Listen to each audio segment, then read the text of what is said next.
Hi there, Glocal citizens. Welcome back to the podcast that inspires a borderless mindset around manifesting a new world.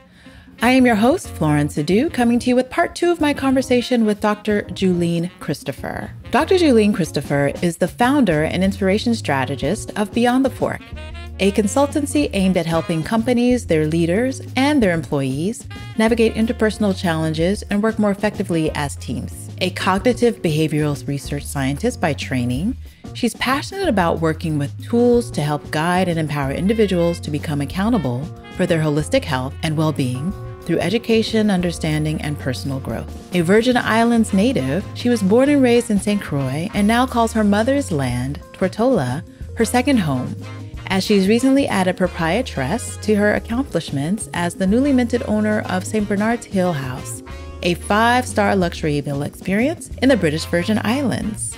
In case you missed last week's episode, I really encourage you to go back so that you get to know a little bit more about how Juleen came to be the owner of the Hill House and her experience in becoming a belonger, which is something that's very interesting as well. We're picking up the conversation talking about her work in the United States and particularly in social justice. As you were asking earlier, I also recognize, and you and I have talked about this before, where you recognize that you have to provide opportunities, right, for people to be able to find a way or to help facilitate helping them to be able to find a way. And so that's where, for example, another project that I'd worked on it's called Redemption Botanicals. And so in Illinois, when the governor at the time, the platforms that he was running on was to legalize cannabis. And so the idea was, okay, well, I'm going to legalize this. It's going to provide a great revenue opportunity. But then like myself and many others who are in that community was asking, well, what happens to the people who had been incarcerated, especially those that were coming from BIPOC community, Black, Indigenous, and people of color, right? So the question was, what happens to them? Do they get their records expunged? And then do they get the opportunity to be able to be participants to participate in the industry, like to be legitimized? Correct, right? And so Redemption Botanicals came from that desire where we brought together a group of people who were investors. They had backgrounds in business and finance and training, behavioral sciences. And we had the minority ownership helping what were called social equity applicants, right? So these are the people who would be the ones that were incarcerated or had some particular issue. And so if they were interested in getting a license, in our case, we helped to be able to fund them getting the license and creating that opportunity that would help them to learn about what it would take to be able to run such a business, right? Because it's capital intensive and so many regulations, and there's so many hoops to jump through and so many ways of just becoming so overwhelming. And so we created a partnership to be able to help people who were seeking to do that. And so where does that stand now? The law has been passed. How are you seeing it actually, impacting the community and those formerly incarcerated?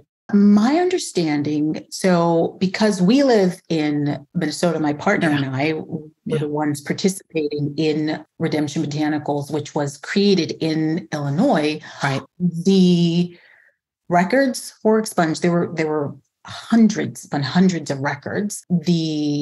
Since about 2018, 2019, and even until now, there were not enough licenses that were available for all of the hundreds of people who put in applications, right? And the local government was trying to figure out how to address those issues as well as many others that presented themselves, because there were a lot of obstacles, a lot of opportunities. and trying to find creative ways to make sure that the process was equitable was a little bit of a challenge. So unfortunately, there were some lawsuits that were put into place to just basically make sure that there were more opportunities in terms of licenses going into lotteries, for example, right? So that you could have a fair chance at it. So we're still in the process of going through all of the legal challenges right now, but there are some people who did get licenses to open up dispensaries and grow facilities, and we're still moving through that process. I mean, it's fairly young, I guess. So we'll see what the next 3 to 5 years brings, because I think it's just like across the board in New York, the same thing. I think that's the major push now. You know, just like there's big agriculture now, there's big cannabis, that really focusing on the communities that have been disadvantaged because of the legal system is real. This is called a real. So it is. Yes. Yeah. Well, thanks for that work. So speaking of mindset, and as a behavioral psychologist, I'm sure mindset is something that you think about quite often. So tell us what your favorite or innovative mindset hack is. So this is one that you practice, one that you know of, or one that you can imagine. Wow. So in the last probably 2 years, I have been working on, if you will, quieting the saboteurs, the inner voices that keep you up at night, that force the ruminating thoughts, that foster self-doubt. You know, those voices that make you less compassionate towards yourself and others because you're just too busy either judging yourself or others or a particular situation. And when you do that, it becomes very counterproductive. So I have really made it my goal to quiet those saboteurs, those judges, the victim saboteurs. There was this wonderful program that my partner introduced me to called Positive Agents. And the founder and creator is just, you know, he did a lot of basic hacks, if you will, that are very similar to the idea of Beyond the Fork and that interpersonal play. And he packaged it in just such a brilliant way in little small bite-sized pieces to help promote mindfulness. And, you know, I love that word saboteurs because that's exactly what those ruminating thoughts do. Yeah, most definitely. The doubt. Yeah. That just kind of take you away from the present. And you, what was that? Agenics? What did you call it? Oh, positive intelligence. Positive intelligence. Ah, okay. So folks, always, we have good show notes. So that'll be in the show notes. So yeah, that sounds like a great hack. Okay. So our time is slowly drawing to a close. I could obviously, you and I can gab for forever, but I want to be mindful of your time. So I want to ask a little bit more about, let's go back over the ocean and talk a little bit more about what's next and new and how you see yourself moving forward with the St. Bernard's Hill House. Absolutely. So in terms of St. Bernard's Hill House, honestly, my vision for the Virgin Islands, both US and British, is to create an economic engine, the island equivalent of the Black Wall Street, powered primarily by young entrepreneurs of color who own property and businesses. And I really want to impress on your listeners that I'm really grateful for my partnerships with non-BIPOC individuals who understand that in order to have true collaboration with BIPOC folks, you don't lead from the front. You learn, you listen, right. You participate, you sit with, and you don't stand in front. You actually act as a conduit to provide access, which at times that can mean actually giving up your seat at the table. So I am really profoundly grateful to the partnerships that I've had with non-BIPOC people, because that has really helped to provide meaningful ways to be differences in the British Virgin Islands. And so with St. Bernard's Hill House, it is my desire, for example, that if someone is working with us who, has literacy challenges and they want to increase their literacy. I want to make sure that my team can make that happen. If, it's important for us that if they're signing contracts, for example, people sign contracts all the time and they find themselves in trouble because they don't have good contract acumen, that people understand, the contractors that work with us, they understand what they're signing. It's important also to make sure that people who are working with us, they, have financial literacy, for example. All of those things, I am hoping that when people hear Coterra, the company, or they hear St. Bernard's Hill House, they know that it's a place where we practice fair compensation, where people, it's a wonderful environment to work in, right? And so that's, for me, one of the ways to be able to kind of distribute that collaborative mindset into the community, to be able to hopefully make some type of a difference. Again, the things that weren't in place for the people who originally settled and took advantage is absolutely what you're reversing. And I think you made a great point about those who work with BIPOC people being part from the side, because I think, the development community has always and continues to want to lead from the front. And that's where we have problems. Just, Exactly. in every aspect. And then they still want to get a bargain on, talking to local people and then taking what local people say and paying them nothing while they're, it's such a mess. So yes, exactly. I love that concept and that vision. Yeah. And I know you'll be successful in doing that. Well, thank you. I mean, it's so important that there isn't that upstairs, downstairs mentality. From the least of these all the way through management, people should have, and it is my intent to make sure that equity is realized. So let's do a plug for the Hill House. So I was reading this article in the BVI journal, I believe it is. And so tell us about an experience that you see designing for someone who's coming, because I know the idea of being in the Hill House is about an experience. Again, folks, you've got to see these pictures. I mean, from the infinity pool, when she mentioned the views, I'm like, oh my gosh, yes. So tell us about how, some of the curations that you are doing with your clients. Absolutely. So there is a on-site concierge as well as a small team that work with the incoming guests. We send out a description of, some ideas, but more importantly, it's more of an information gathering. And so, what we attempt to do is, for example, if there is a wellness retreat that, say, 4 or 5 people want to participate in. Now, St. Bernard's Hill House sleeps up to 10. So if someone wants to participate in a wellness retreat, we would then find all of the various contractors that are on island, whether it's on island in Tortola or, in Virgin Gorda. We because it's important to me too, to bring together the community and the community at large. It doesn't necessarily mean just Tortola, right? So we would bring together massage therapists and yoga instructors, and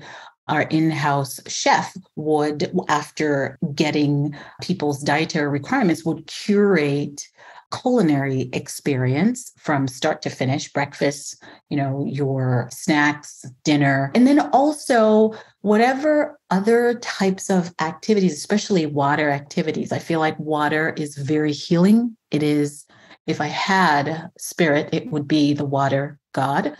And, I feel like water is so very healing. So definitely always a day on the water is highly recommended. And we create and co-create, because it's also a collaborative process with the incoming guests, for them to have these meaningful, nurturing and restorative activities. If we're talking about like a wellness package, for example. So a lot of care foresight and thought goes into creating each package. So, or it could be a historic package where you want to do hikes and you want to go to the different islands and learn about, the history of the British Virgin Islands, learn about the baths on Virgin Gorda, and the fact that originally the baths were where they would bathe these that were coming in off the slave ships before they went to be sold.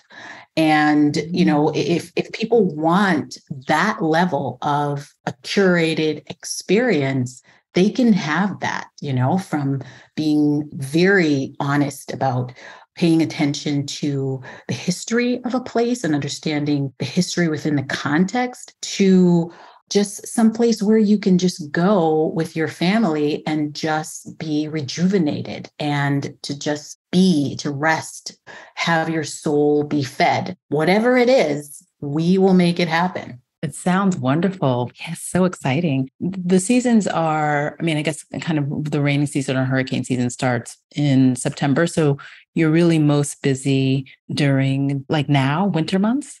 Right. So usually after festival, mid-August, just the energy, the island starts to kind of slow down. A lot of people will take their vacation during that time, but definitely the island shuts down September because it's, hurricane season, beginning of October.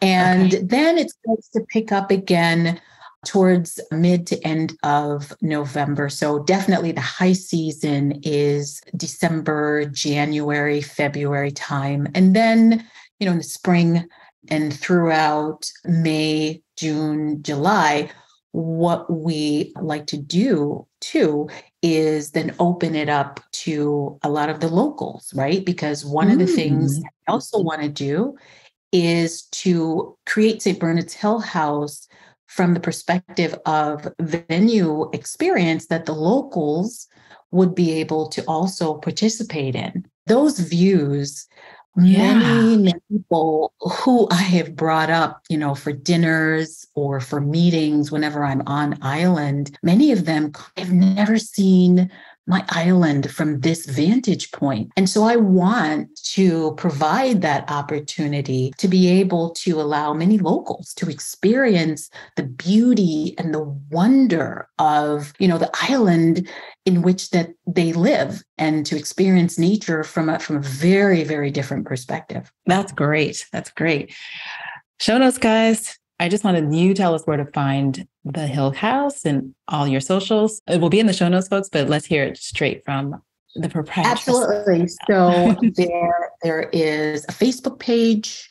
The website is stbernardshillhouse.com. There's also an Instagram, and we're building out our social media campaign. We've also started advertising in local magazine, Property and Yacht, in Private Island, in Elite Traveler. And we're going to be expanding into some other magazines and digital advertisements probably in the later part of the year. Okay. Sounds good.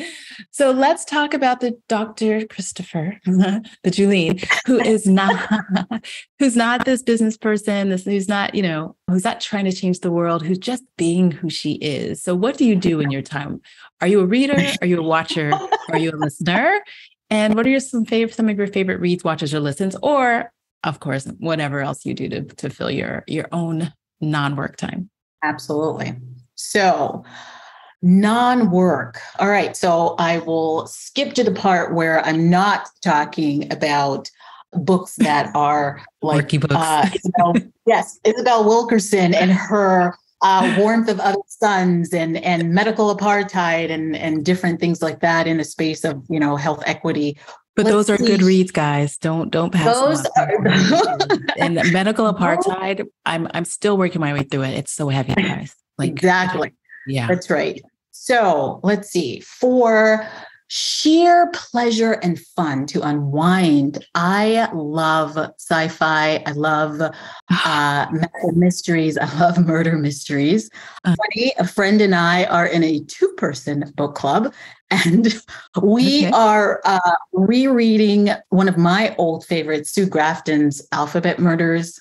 Many would find the protagonist, Kinsey Milhone, to be such an irreverent character who is refreshingly blunt and on interesting moral compass and a penchant to always, quote unquote, do the right thing. Some other books that I actually found through the pandemic were books by Zadie Smith and Chimamanda Adichie.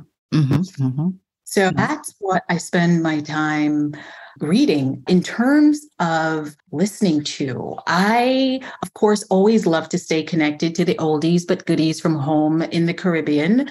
So, any type of music, salsa, calypso, reggae, bossa nova, reggaeton. I mean, I also love world music, but I've become obsessed with Afrobeats. Iris Star, Rush, P Square, Collabo, Burna Boy.